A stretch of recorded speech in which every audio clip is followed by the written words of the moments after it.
Hey friends, so today I'm going to share from a little bit more of a personal space around living intuitively. And I'm going to share from a place of where I really was not living very intuitively. So if you asked me how I was feeling the other day about work and about life, I was using words like stretched, overtaxed, completely at my limit, at my max. And I was hearing it from my clients as well. And it was an interesting place to be in because it's a place where when we're in that place, the stress levels are very high. And you may notice that I care a lot about self-care and I talk about it quite a bit. And I was feeling that way despite having spent a full day at the spa with my mom. I had gotten a second massage that week. I had also been going to bed at 9. I had actually quit caffeine.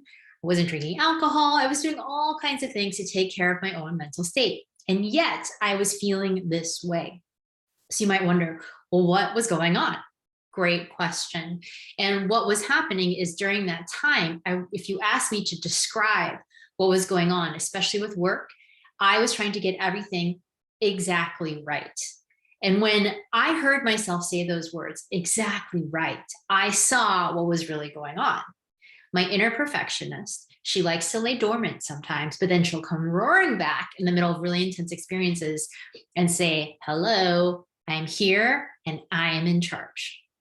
So in those moments where that inner perfectionist starts to come out, I start to go into this stressful space of to-do lists and never-ending things to do.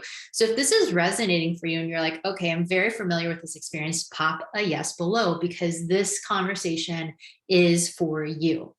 So what do you do when you notice first that your inner perfectionist has come out to play or is actually driving the agenda?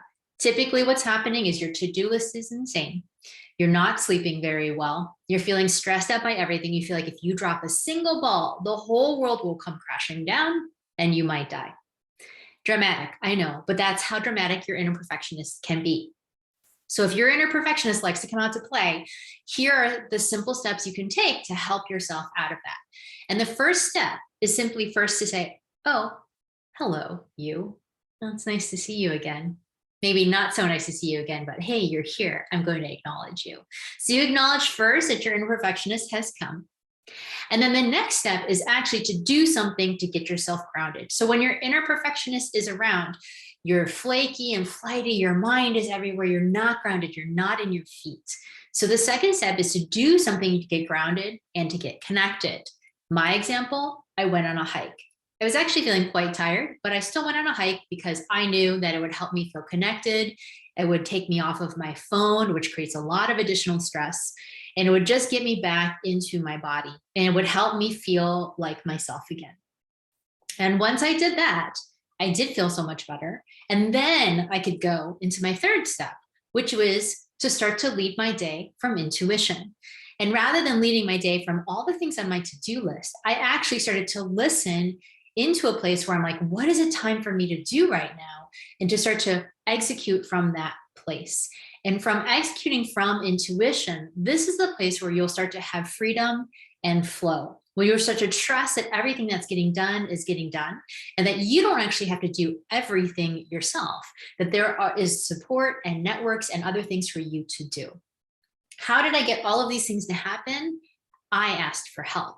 I asked for help from my coach and from my network and my teachers and my support because they help me see when that is going on. When you are left to your own devices, it can be very difficult to identify your own pattern. So I want to make sure you all know that that's one of the most important steps is actually saying, oh, wait, hey, I need some help. And then going into those steps and understanding for yourself that that is actually how you can move through that intense perfectionism and then find yourself in a place where you actually feel spacious, where you feel fulfilled, where you feel happy, like you might feel energized and clear. Wouldn't that be remarkable? So if this is something you would be excited to do, pop in a yes below. Let me know, like, subscribe to this, and then check out below. I have a free morning routine challenge that is really designed for you to start to lead your day from a place of clarity and energy. And at the end, for you to actually start to really lead your life from a much more intuitive place. All right. Thank you so much for watching. I'll see you all soon.